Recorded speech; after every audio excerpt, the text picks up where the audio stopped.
Hello friends. இன்னைக்கு நம்ம theories of punishment பார்க்க போறோம். ஸோ லா ஆஃப் கிரைம்ஸ் அப்படிங்கிற யூனிட்ல நீங்க யூஜிசி நெட் லா சிலபஸ் எடுத்து பார்த்தீங்கன்னா லா ஆஃப் கிரைம்ஸ் அப்படிங்கிற யூனிட் இருக்கும். அந்த யூனிட்ல உங்களுக்கு கீழே என்ன கொடுத்துருப்பாங்கன்னா தியரிஸ் ஆஃப் பனிஷ்மெண்ட் அப்படின்னு ஒரு சப் யூனிட் கொடுத்துருப்பாங்க. ஸோ இந்த தியரிஸ் ஆஃப் பனிஷ்மெண்ட் வந்து ரொம்ப ஈஸி, அதே நேரத்தில் ரொம்ப வந்து ஸ்கோரிங்கான பார்ட். நீங்க ஈஸியா படிச்சு புரிஞ்சுக்கலாம், ப்ளஸ் ஈஸியா ஸ்கோரும் பண்ணலாம். ஸோ இதுலேருந்து ஒரு 1 or 2 கொஸ்டின்ஸ் வந்துச்சுன்னா உங்களுக்கு வந்து ஈஸியாக இருக்கணுன்றதுக்காக தான் இந்த டாபிக் எடுக்கிறேன். So I am Ajikesavan. UGC NET வந்து 3 times கிளியர் பண்ணியிருக்கேன். ஸோ நம்ம ஏடிஎம் அகாடமியில் நான் தான் உங்களுக்கு லா ஃபேக்கல்ட்டியாக இருக்க போகிறேன். So come on, let's go to the topic. So first எதுக்காக பனிஷ்மெண்ட் அப்படிங்கிறத கொண்டு வந்து வச்சிருக்காங்கன்னா, punishment is a pain or penalty imposed by the state. So punishment அப்படிங்கிறது லாவை பொறுத்த வரைக்கும் யார் இம்போஸ் பண்ணுவானா, ஸ்டேட் தான் இம்போஸ் பண்ணும். ஓகேவா? அரசாங்கம் தான் தண்டனை கொடுக்கும். Given to a person found guilty of a crime. ஒரு நபர் வந்து குற்றம் பண்ணி இருந்தாருன்னா அவருக்கு கொடுக்கப்படுறது தான் பனிஷ்மெண்ட். ஓகேவா? ஸோ பனிஷ்மெண்ட்டோட ஆப்ஜெக்டிவ் என்ன, பனிஷ்மெண்ட்டோட நோக்கம் என்ன? சொசைட்டியை ப்ரொடெக்ட் பண்ணணும். சொசைட்டியை ப்ரொடெக்ட் பண்ணணும். டெட்டர் பண்ணணும். டெட்டர்னா அஃபண்டர்ஸை பயமுறுத்தணும். இப்போ குற்றவாளிகளை பயமுறுத்தணும். ஒருத்தரை தண்டிக்கிறது மூலமா ஒருத்தனுக்கு பனிஷ்மெண்ட் கொடுக்கறது மூலமா மற்றவங்க பயப்படுவாங்க. அந்த குற்றத்தை செய்யலான்னு இருக்கிறவங்களுக்கும் பயம் வரும். ஃபார் எக்ஸாம்பிள், ஒரு பிக் பாக்கெட் அடிக்கிறவனை ரோட்ல நிக்க வச்சு சுட்டு கொல்றாங்க, கன்னால ஷூட் பண்றாங்க. இப்போ என்ன ஆகும்? இந்த பனிஷ்மெண்ட் வந்து பயமுறுத்தும், டெட்டர் பண்ணும். யாரை டெட்டர் பண்ணும்? வருங்காலத்துல பிக் பாக்கெட் அடிக்கலான்னு பிளான் பண்ணுவாங்களா, அவங்களையும் இது வந்து பயமுறுத்தும். ஸோ மற்றவங்களும் இந்த தப்பு செய்ய விடாம தடுக்கும். ப்ரிவெண்ட், பனிஷ்மெண்ட்டை ப்ரிவெண்ட் பண்றதுக்கும் நம்ம வந்து, அதாவது குற்றங்களை ப்ரிவெண்ட் பண்றதுக்கும், அஃபென்ஸை ப்ரிவெண்ட் பண்றதுக்கும் நம்ம பனிஷ்மெண்ட் கொடுக்குறோம். அண்ட் ரிஃபார்மேஷன், ரீஃபார்ம்னா அவங்கள குற்றவாளிகளை நல்வழிப்படுத்துறது. இதுவும் வந்து ஒரு விதமான ஒரு நோக்கம், பனிஷ்மெண்ட்டுடைய நோக்கம். இப்போ இந்த பனிஷ்மெண்ட்டுடைய நோக்கத்துல நிறைய பேருக்கு வந்து மாற்று கருத்துக்கள் இருக்கு. டிபேட்ஸ்லாம் நிறைய நடந்துகிட்டே இருக்குது. ஸோ அதுதான் வந்து என்னது, அதுதான் வந்து என்னவா மாறுது, அந்த டிபேட் தான் என்னவா மாறுது, தியரிஸ் ஆஃப் பனிஷ்மெண்ட்டா மாறுது. ஸோ தியரிஸ் ஆஃப் பனிஷ்மெண்ட் ஒரு டிபேட். ஓகேவா? ஒரு சில பேர் என்ன சொல்லுவாங்க, குற்றவாளிகளுக்கு வந்து தண்டனை கொடுக்க, மரண தண்டனை கொடுக்கக்கூடாது, அவங்கள வந்து திருத்தணும் அப்படின்னு சொல்லுவாங்க. இன்னும் சில பேர் என்ன சொல்லுவாங்க, தண்டனை கடுமையா இருக்கணும், அவன் திருந்தி வாழ்ந்து என்ன பண்ண போறான் அப்படின்னு சொல்லுவாங்க. ஸோ இந்த மாதிரி டிபேட்ஸ்லாம் நம்ம இந்தியாலேயே நிறைய பார்த்துருப்போம். ஒரு சில பேர் வந்து தீவிரவாதிகளுக்கு தூக்கு தண்டனை கொடுக்கக்கூடாதுன்னு சொல்லுவாங்க. இன்னொரு சில பேர் தீவிரவாதிகளை கடுமையா தண்டிக்கணும்னு சொல்லுவாங்க.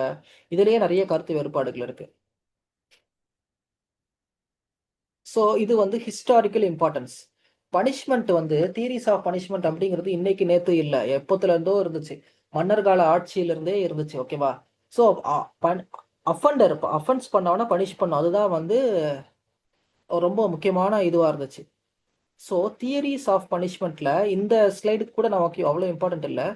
ஸோ ஃபர்ஸ்ட் தியரி வந்து டெட்டரண்ட் தியரி. டெட்டரண்ட் தியரி அப்படின்னா, டெட்டரன்ஸ் அப்படின்னா தடுக்கிறது, to prevent or discourage. To prevent or discourage. இந்த டெட்டரண்ட் தியரி என்ன சொல்லுதுன்னா, பனிஷ்மெண்ட் கொடுக்கறது மூலமா it will stop people from committing crimes. ஒருத்தனுக்கு பனிஷ்மெண்ட் கொடுத்தா அது மற்றவங்களும் குற்றச்செயலில் ஈடுபடுறத தடுக்கும், அது மற்றவங்களும் கிரிமினல்ஸா மாறுறத தடுக்கும். ஒரு ஆளுக்கு கொடுக்குற பனிஷ்மெண்ட் வந்து மற்றவர்கள் இருக்காங்களா, அதர் பீப்புள், அவங்களையும் அது பாதிச்சு அவங்களையும் அது பயமுறுத்தி ஒழுங்கா நடந்துக்க சொல்லும். ஓகேவா? Fear of punishment prevents crime. இதுதான் வந்து இந்த கான்செப்ட் உடைய main in understanding. Fear of punishment prevents crime. இப்போ டெட்டரன்ட் தியரி என்ன சொல்லுதுன்னா, பனிஷ்மெண்ட்ல 3 விஷயம் இருக்கணும் அப்படின்னு சொல்லுது. பனிஷ்மெண்ட் அப்படின்னா 3 விஷயம் இருக்கணும். என்னென்ன இருக்கணும்? சிவியரிட்டி. ஃபர்ஸ்ட் பாயிண்ட் வந்து சிவியரிட்டி. பனிஷ்மெண்ட் வந்து சிவியரா இருக்கணும். Punishment must be serious and harsh. ஹார்ஷா இருக்கணும். ஓகேவா? அப்படி இருந்தாதான் மக்கள் வந்து பயப்படுவாங்க. அதுக்கு அடுத்து சர்டைனா இருக்கணும். சர்டைன்டி அப்படின்னா என்னன்னா, பனிஷ்மெண்ட் அப்படிங்கிறது கண்டிப்பா இருக்கணும். தப்பு செஞ்சவங்களுக்கு தண்டனை கிடைச்சே ஆகணும். ஃபர்ஸ்ட் ஒன் வந்து severity. Punishment must be serious, harsh, so people are afraid to commit crimes. அடுத்தது வந்து சர்டைன்டி. பனிஷ்மெண்ட் வந்து டெஃபினட்டா இருக்கணும். அதாவது every crime should lead to punishment. ஒருத்தன் தப்பு செஞ்சான் அப்படின்னா அவனுக்கு வந்து தண்டனை கிடைக்கணும், தூக்குல தொங்கணும், இல்ல ஜெயிலுக்கு கம்பி கம்பி எண்ணணும், இந்த மாதிரி தண்டனை கிடைச்சே ஆகணும் அவனுக்கு. ஸ்விஃப்ட்னஸ், பனிஷ்மெண்ட் வந்து குவிக்கா இருக்கணும். ஸோ இந்த 3மே இருந்தாதான் மற்றவங்க வந்து பயப்படுவாங்க அப்படின்னு டெட்டரண்ட் தியரி சொல்லுது. ஸோ ஒருத்தன் வந்து தப்பு செஞ்சுட்டானா அவனுக்கு சிவியரான பனிஷ்மெண்ட் கிடைக்கணும்.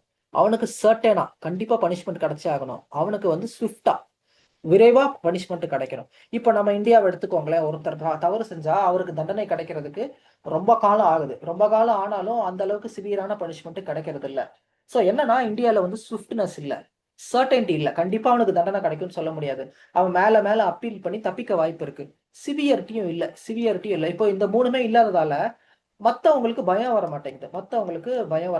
இப்போ செயின் ஸ்நாச்சிங்கா இருக்கட்டும், இல்ல நெறைய போதைப் பொருள் அஃபென்ஸா இருக்கட்டும், இந்தியால அதிகமாகிக் கொண்டே இருக்குது. அப்போ இந்த 3 விஷயம் இல்லாததால என்ன ஆகுது? மத்தவங்களுக்கு பயம் வர மாட்டேங்குது. ஓகேவா? பார்க்கிறவங்க பயப்பட மாட்டேங்கிறாங்க. சரி இந்த தண்டனையா தப்பிச்சிரலாம் அப்படின்ற ஆட்டிட்யூட் வந்துருது. Okay friends. ஸோ டெட்டரன்ட் தியரில இந்த 3 விஷயம் இருக்கணும் அப்படிங்கிறத நீங்க புரிஞ்சுக்கிட்டீங்க. ரைட்.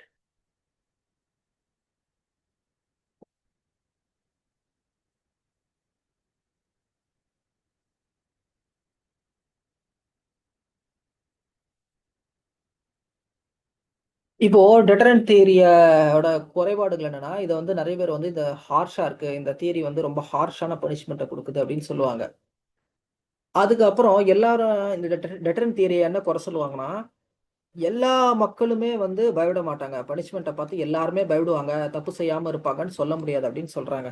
ஸோ இருந்தாலும் இதுல வந்து நெறைய அட்வான்டேஜஸ் இருக்கு. இது வந்து கிரைம ரெட்யூஸ் பண்ண ஹெல்ப் பண்ணுது. சொசைட்டில டிசிப்ளின உருவாக்க ட்ரை பண்ணுது. ஒரு ஸ்ட்ராங்கான வார்னிங்கா இருக்குது.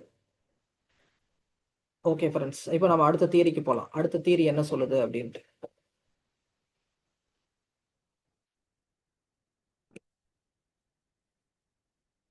Retributive theory. ரெட்ரிபியூட்டிவ் தியரினா ரீபேமெண்ட், பே பேக். ஓகேவா? வட்டியும் முதலுமா திருப்ப குடுத்துறணும்.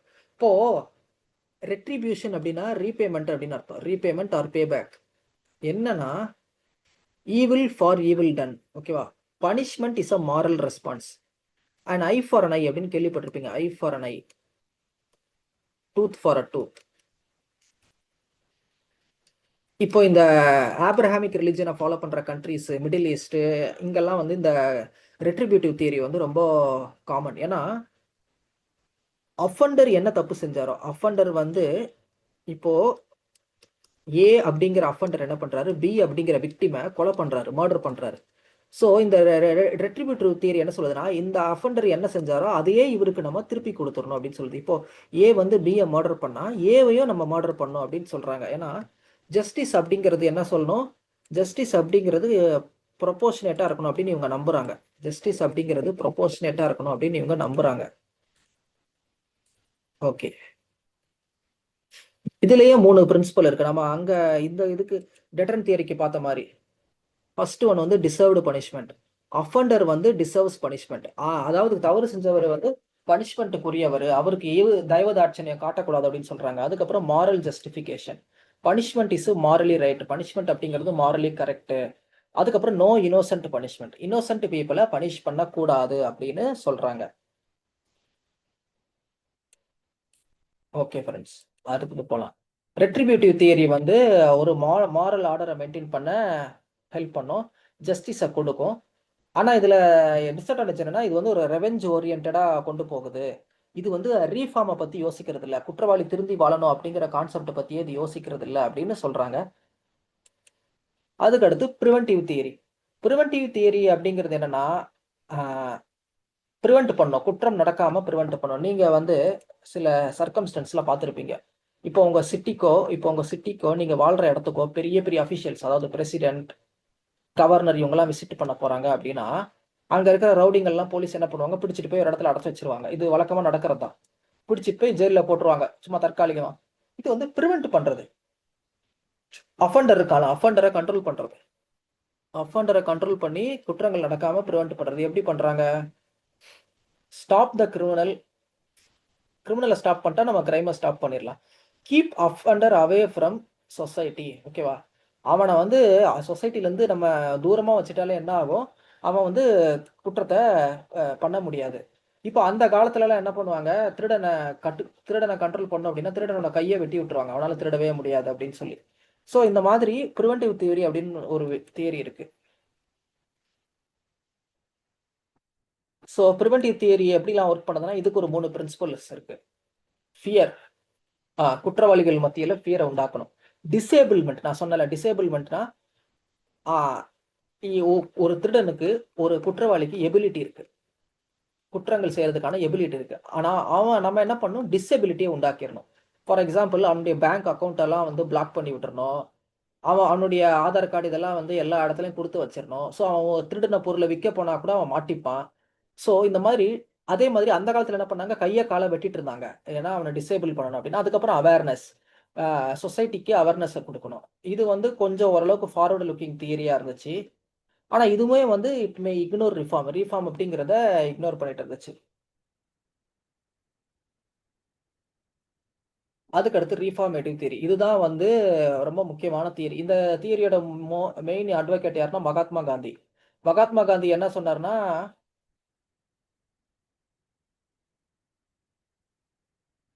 Every Saint had a past, every sinner had a future, has a future. Every sinner has a future. அதாவது இன்னைக்கு வந்து ஒரு செயின்ட், ஒரு உத்தமனா இருக்கிறவனுக்கு ஒரு கடந்த காலம் இருந்திருக்கும். இன்னைக்கு சின்னர், இன்னைக்கு பாவியா இருக்கிறவனுக்கு ஒரு எதிர்காலம்ன்றது ஒண்ணு இருக்கு. ஸோ நம்ம மரண தண்டனை இந்த மாதிரி ஹார்ஷான தண்டனை கொடுத்துட்டோம்னா அவன் வந்து திருந்துறதுக்கான வாய்ப்புகளே இல்லாம போயிடுது. ஸோ இந்த ரிஃபார்மேட்டிவ் தியரியோட எய்ம் என்னன்னா, reform and transform the offender into a law abiding citizen. So offender இருக்கால அவனை வந்து ரீஃபார்ம் பண்ணி அவனை ஒரு லா அபைடிங் சிட்டிசனா மாத்துறது. அவனை வந்து ஒரு லா அபைடிங் சிட்டிசனா வந்து மாத்துறது தான் வந்து இந்த ரிஃபார்மேட்டிவ் தியரியோட எய்ம். ஓகேவா? Crime is like a disease. Crime அப்படிங்கிறது ஒரு டிசீஸ், அது வந்து ஒரு நோய். It needs treatment. பனிஷ்மெண்ட் கொடுக்கறதால மட்டும் கிரைம் அப்படிங்கிறது குறைய போறது இல்லை. இந்த உண்மையிலேயே நீங்க ரிஃபார்மேட்டிவ் தியரியை பார்த்தீங்கன்னா ஓரளவுக்கு வேலிட் தான். ஏன்னா ஒரு குற்றவாளி இருக்கான், ஒரு கிரிமினல். அவன் ஏன் கிரிமினலா மாறுறான்னா நிறைய காரணங்கள் இருக்கும். ஓகேவா? பொருளாதார காரணங்கள், சோஷியல் ரீசன்ஸ். ஸோ இந்த ரீசன்ஸ்லாம் வந்து ஒருத்தனை குற்றவாளியா மாத்துது. சிறு வயதுல இருந்தே சில பேர் வந்து தவறான சேர்க்கையில இருந்திருப்பாங்க. சின்ன குழந்தைங்கலாம் பார்த்தீங்கன்னா சில ஏரியாஸ்ல பார்த்தீங்கன்னா ஒரு குழந்தைக்கு வளர்றதுக்கான ஒரு நல்ல சூழலே இருக்காது. அந்த காரணத்தால என்ன பண்ணுவாங்க, அவங்க குற்ற செயல்கள்ல ஈடுபட வேண்டிய கட்டாயத்துக்கு தள்ளப்படுறாங்க. ஸோ ரீஃபார்மேட்டிவ் தியரி என்ன சொல்லுது, அவனுடைய பர்சனாலிட்டி, அவனுடைய கேரக்டரையும் சேஞ்ச் பண்ணுங்க. ஓகேவா? எப்பேற்பட்ட கிரிமினலா இருந்தாலும் அவனை சொசைட்டில ரீஇன்டிகிரேட் பண்ணலாம் அப்படின்னு சொல்றாங்க. ஓகேவா? ஸோ எஸ், ரீஹாபிலிட்டேஷன் இது என்னென்ன மெத்தட்ஸ்ல வந்து நம்ம ரீஃபார்ம் பண்ணலாம்னு சொல்றாங்க. Rehabilitation, education, counselling, skill development இதெல்லாம் செய்து நம்ம என்ன பண்ணலாம், ரீஃபார்ம் பண்ணலாம். Resocialization and reintegration into society. Resocialization and reintegration into society. Justification. Give chance to correct behavior. அவனுடைய பிஹேவியரை கரெக்ட் பண்றதுக்கு நம்ம ஒரு ஆப்பர்ச்சுனிட்டி கொடுக்கணும். ஓகேவா? ஒரு ரெஸ்பான்சிபிள் சிட்டிசன்ஸை இந்த ரீஃபார்மேட்டிவ் தியரி உருவாக்குது. இப்போ இதோடைய லிமிடேஷன் என்னன்னா, சில பேர் என்ன சொல்றாங்கன்னா, இது வந்து ரொம்ப லீனியன்ட்டான ஒரு தியரி, பனிஷ்மெண்ட் வந்து சீரியஸா இல்லாததால குற்றவாளிகள் பயப்பட மாட்டாங்க அப்படின்னு சொல்றாங்க.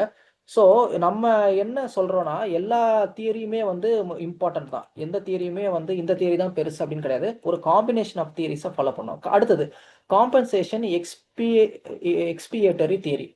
எக்ஸ்பியேட்டரி தியரினா, எக்ஸ்பியேஷன்னா ஒரு பரிகாரம் மாதிரி. Atonement or making amends for wrong doing. Compensation தியரின்னு சொல்றாங்க, எக்ஸ்பியேட்டரி தியரின்னு சொல்றாங்க. இப்போ விக்டிமை வந்து காம்பன்சேட் பண்ணணும். அதுதான் வந்து இந்த காம்பன்சேஷன் எக்ஸ்பியேட்டரி தியரியோட எய்ம்.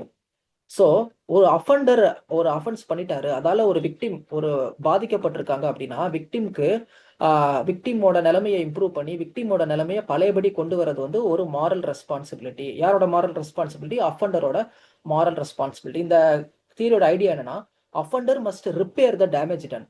இப்போ அஃபண்டர் இருக்கிறாரு, அவர் வந்து விக்டிமோட வீடை வந்து டேமேஜ் பண்ணிட்டார். இது வந்து ஒரு குற்றம், வீடை டேமேஜ் பண்ணிட்டார். இப்போ இந்த வீடு ஹவுஸை சரி கட்டி ரிப்பேர் பண்ணி சரியா ஆக்குறது யாரோட ஒர்க்கு? இந்த அஃபண்டரோட ஒர்க்கு. விக்டிம் வந்து பாதிக்கப்பட்டிருக்காரு. அந்த கீ ஐடியா என்னன்னா, ஒரு ராங் நடந்துச்சுன்னா make it right.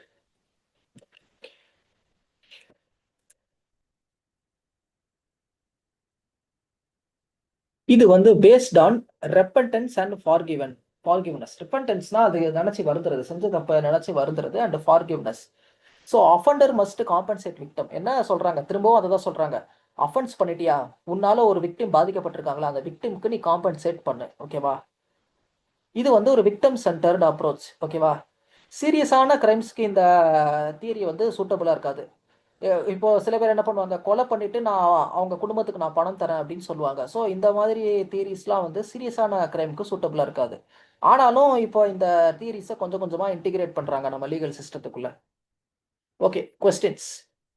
Consider the following statements regarding the deterrent theory of punishment. It focuses on preventing future crimes by creating fear. இது ஒரு statement. It primarily aims at reforming the offender. இது ஒரு statement. It emphasizes certainty and swiftness of punishment. இப்போ என்ன சொல்றாங்கன்னா, it focuses on preventing future crimes. இந்த statement correct. It primarily aims at reforming the offender. deterrent theoryக்கும் ரிஃபார்மேஷனுக்கும் எந்த சம்மந்தம் இல்லை. அப்போ 2 வந்து ராங்கான statement. Which of the statements given above are கரெக்ட்னு கேட்குறாங்க. அப்போ 2 இருக்கிறதெல்லாம் வந்து என்ன பண்ணுங்க, ஸ்லாஷ் பண்ணுங்க, ஸ்ட்ரைக் டவுன் பண்ணுங்க. ஸோ பி தான் correct answer.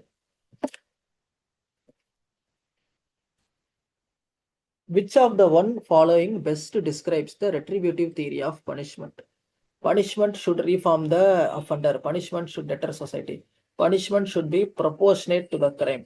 Punishment should compensate the victim. இதுதான் வந்து கரெக்ட் ஆன்சர். சி தான் வந்து correct answer.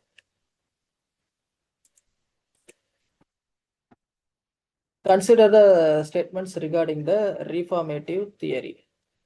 It treats crime as a social disease. It aims at rehabilitation of the offender. It supports harsh punishments to deter crime. So reformative theory நம்ம படிச்சிருக்கோம்ல, reformative theory என்ன சொல்றாங்க? It treats crime as a social disease. Correct.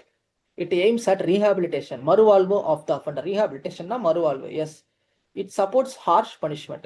Harsh punishment கொடுத்தா எப்படி criminal reform பண்ண முடியும்? இந்த statement வந்து wrong. Which of the statements given above are correct?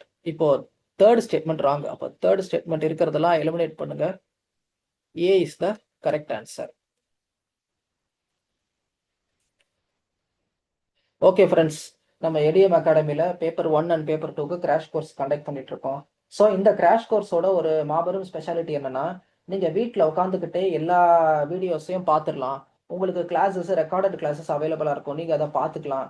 அவங்களுக்கு ரெகுலராக டெஸ்ட்டும் அவைலபிளாக இருக்கும். நீங்கள் வீட்டில் உட்காந்துக்கிட்டே என்ன பண்ணலாம், டெஸ்ட் எழுதி உங்களுடைய ஸ்கில்ஸை இம்ப்ரூவ் பண்ணலாம். உங்களுடைய எம்சிக்யூ சால்விங் ஸ்கில்ஸை இம்ப்ரூவ் பண்ணலாம். ஸோ உங்களுக்கு ஸ்டடி மெட்டீரியல்ஸும் கிடைக்குது. ஃப்ரெண்ட்ஸ், உங்களுக்கு பேப்பர் 1க்கு பெஸ்ட் கோர்ஸ் இது. அண்ட் பேப்பர் 2ல உங்களுக்கு லா, மேனேஜ்மெண்ட், தமிழ், பொலிட்டிக்கல் சயின்ஸ்னு நிறைய சப்ஜெக்ட்ஸ் ஆஃபர் பண்ணுறாங்க. ஸோ நீங்கள் டிஸ்கிரிப்ஷனில் போய் என்ரோல் பண்ணி நீங்கள் கிளாஸில் ஜாயின் பண்ணிக்கலாம். ஸோ ஃப்ரெண்ட்ஸ், இந்த வீடியோ உங்களுக்கு பிடிச்சிருந்துச்சுன்னா லைக் பண்ணுங்கள், ஷேர் பண்ணுங்கள், சப்ஸ்கிரைப் பண்ணுங்கள்.